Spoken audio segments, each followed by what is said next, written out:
छठी सदी ईसा पूर्व राजनीतिक दशा। छठी सदी ईसा पूर्व राजनीतिक दशा। क्वेश्चन नंबर 1, पाटलिपुत्र के संस्थापक थे। पाटलिपुत्र के संस्थापक थे उदयन। पाटलिपुत्र की स्थापना अजातशत्रु ने गंगा और सोन नदी के संगम पर पाटलिग्राम में एक किला बनाकर की थी। उदयन ने मगध साम्राज्य की राजधानी राजगिरी से पाटलिपुत्र स्थानांतरित की थे। बिहार लोक सेवा आयोग ने इनका उत्तर विकल्प ए को माना है, जो कि त्रुटिपूर्ण है।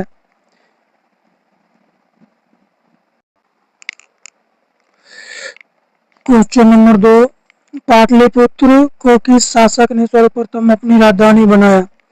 पाटलिपुत्र को किस शासक ने सर्वप्रथम अपनी राजधानी बनाया था? कनिष्क।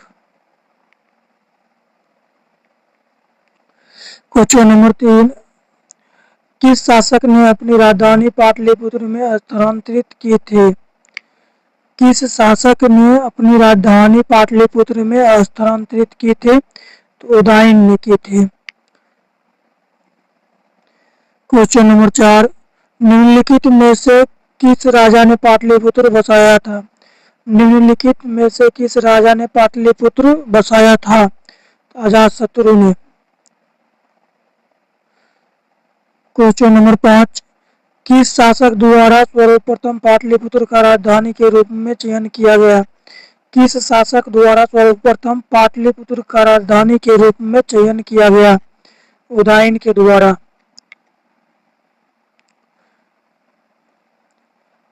क्वेश्चन नंबर 6, प्राचीन काल में गंगा के दक्षिण क्षेत्र को क्या कहा जाता था? प्राचीन काल में गंगा के दक्षिण क्षेत्र को क्या कहा जाता था? तो उपयुक्त में से कोई नहीं।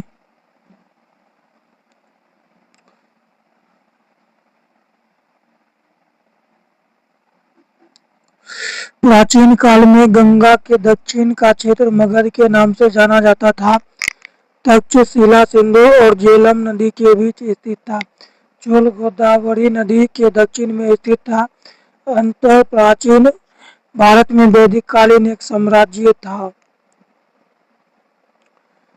क्वेश्चन नंबर 7,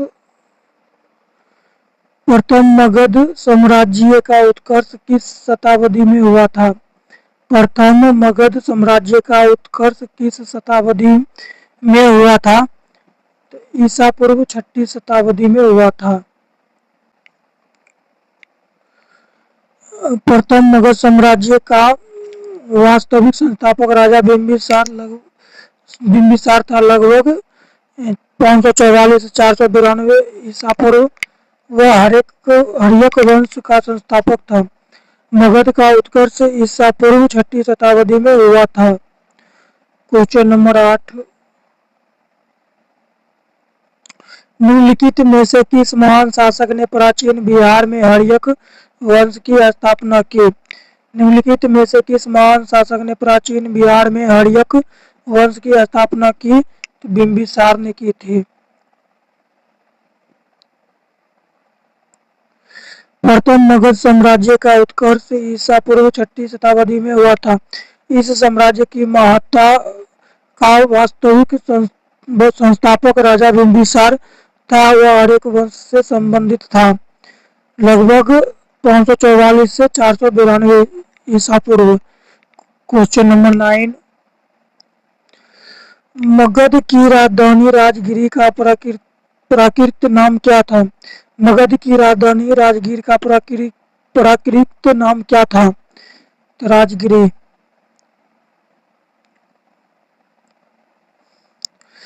मगध की राजधानी राजगिरी का प्राकृत नाम राजगिरी था। प्राचीन काल में महाजनपदों के बीच लगातार संघर्ष होते रहे और अंततः मगध सबसे बड़ा साम्राज्य के रूप में उभरा। मगध पर शासन करने वाला पहला राजवंश हर्यक था। इस वंश की स्थापना बिंबिसार ने की थी। क्वेश्चन नंबर 10, सूची वन को सूची 2 से मिलान करें और सूचियों के नीचे दिए गए कोट का उपयोग करके सही उत्तर को चुनें। तो मल हो जाएगा कुशानारा और अंग हो जाएगा चंपा, वत्स्य कौसंबी और गंधार तक्षशिला। ऑप्शन देख लेते हैं। इसका हो जाएगा ए मल कुशीनारा, अंग चंपा, गंधार।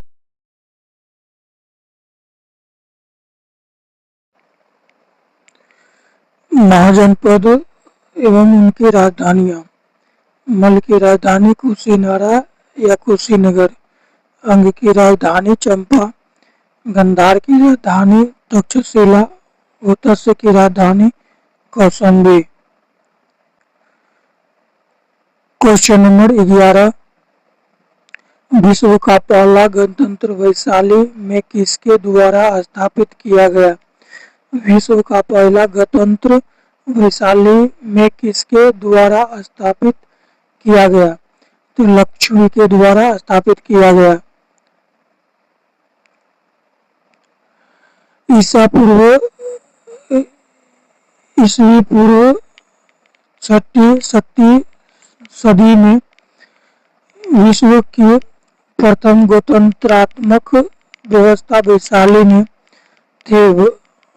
वस्तुतः 6वीं सदी में जहाँ महाजनपदों में राजतंत्रात्मक शासन व्यवस्था थे, वहीं वज्जी तथा मल नामक 2 राज्यों में गणतंत्रात्मक शासन व्यवस्था प्रचलित थे।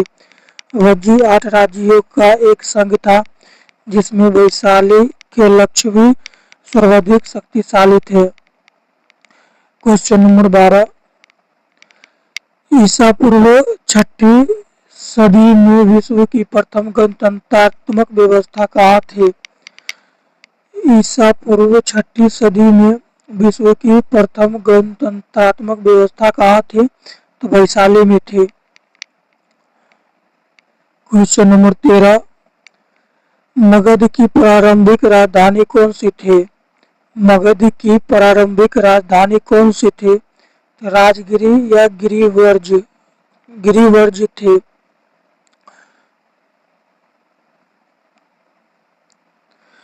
पुराणों के अनुसार मगध पर शासन करने वाला पहला राजवंश गिरिदत्त वंश था। इस वंश के पहले राजा गिरिदत्त का पुत्र जरासंध था, जिसने राजगिरी या गिरिवज्र को अपना राजधानी बनाई। बौद्ध ग्रंथों के अनुसार मगध का प्रथम प्रतापी शासक बिंबिसार था।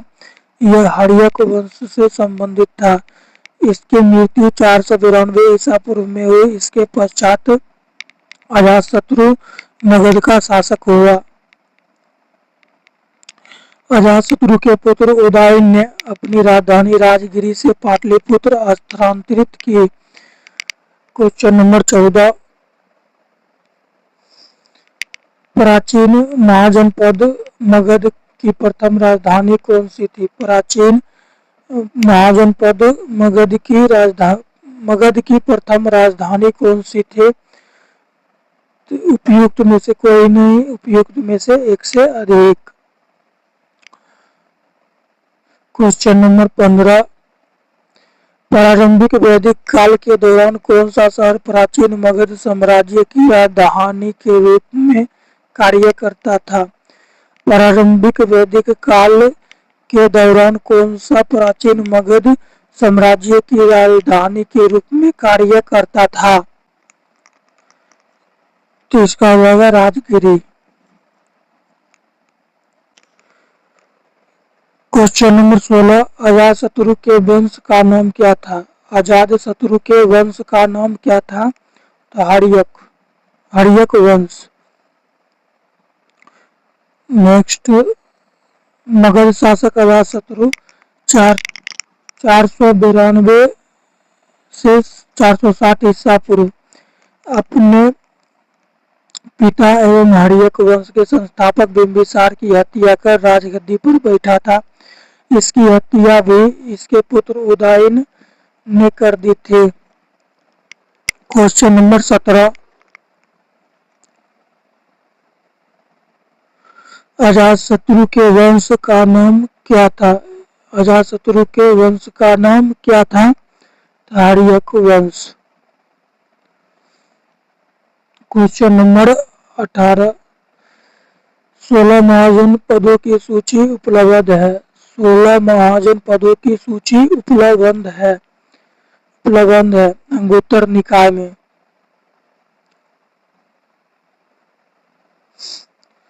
बौद्ध ग्रंथ अंगुत्तर निकाय में 16 महाजन पद की सूची उपलब्ध है। ये अंग, मगध, काशी, कौशल, वज्जी, मल्ल, चेदी, वत्स्य, कुरु, पंचाल, मत्स्य, सुरसेन, अस्मक, अवंती, गंधार एवं कंबोज। इन सभी महाजन पदों में एकमात्र महाजन पद अस्मक दक्षिण भारत में स्थित था। जनवश सूत केवल 12 राज्यों के ही नाम मिलते हैं।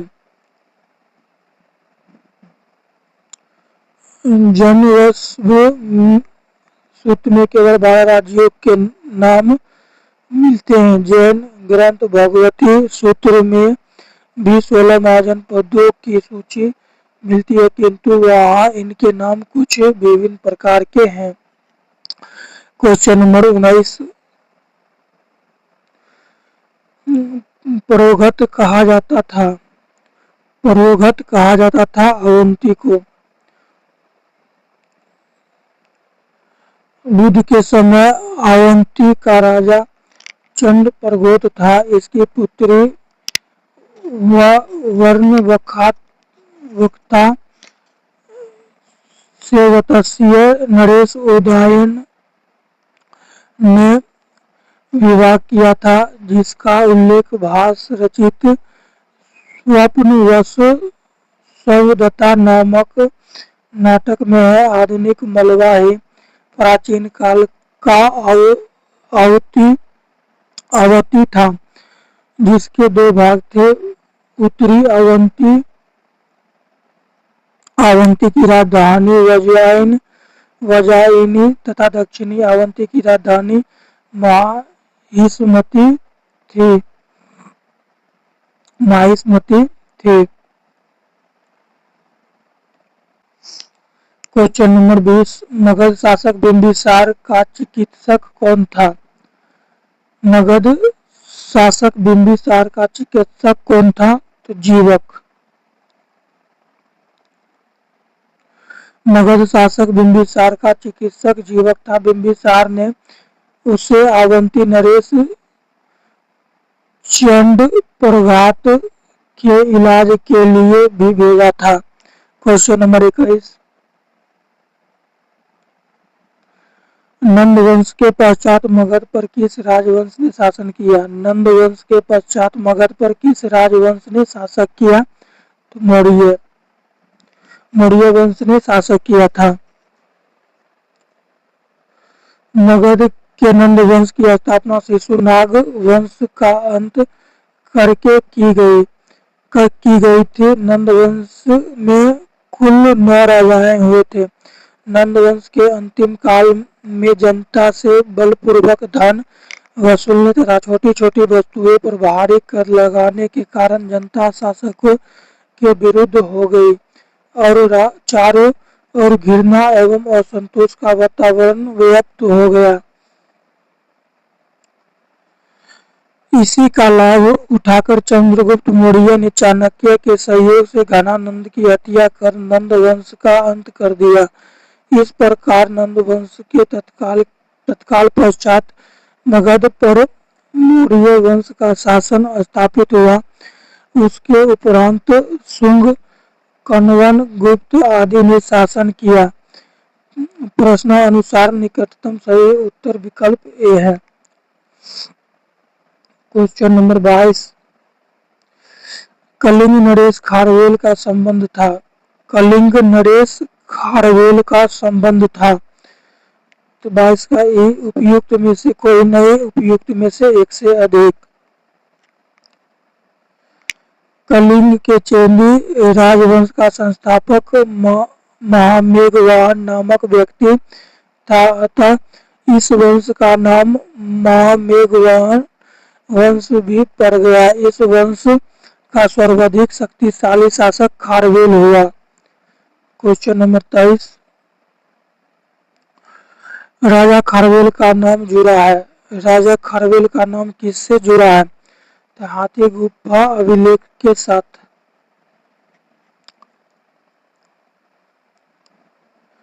कलिंग का चिरंजीवी शासक खारवेल प्राचीन भारतीय इतिहास के महानतम सम्राटों में से एक था। उड़ीसा प्रांत के भुवनेश्वर में स्थित उदयगिरी पहाड़ी की हाथी गुफा से उसका एक बिना तिथि का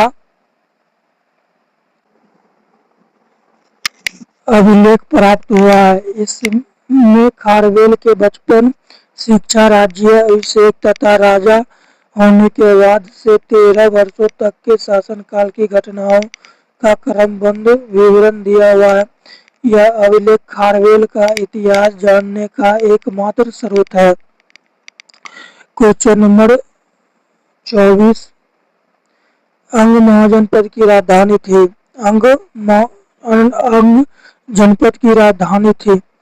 अंग जनपद की राजधानी चंपा थी। उत्तरी बिहार के वर्तमान भागलपुर तथा मुंगेर के जिले अंग महाजनपद के अंतर्गत थे। इसकी राजधानी चंपा थी। महाभारत और पुराणों में चंपा का प्राचीन नाम मलानी प्राप्त होता था। गीध निकाय के अनुसार इस नगर के निर्माण की योजना वास्तुकार महागोविंद ने बनाई थी। क्वेश्चन नंबर 25,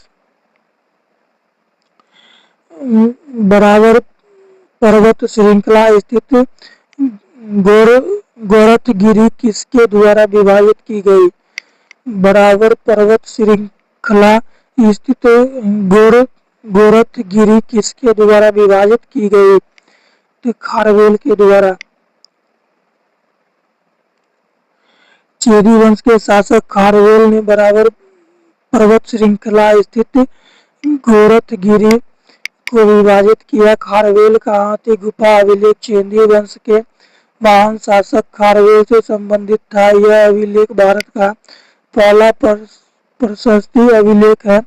इस अभिलेख में पहली बार महाराजा शब्द का उल्लेख मिलता है। नेक्स्ट चैप्टर में यूनानी आक्रमण को कवर करेंगे। तो आज के लिए इतना ही। धन्यवाद।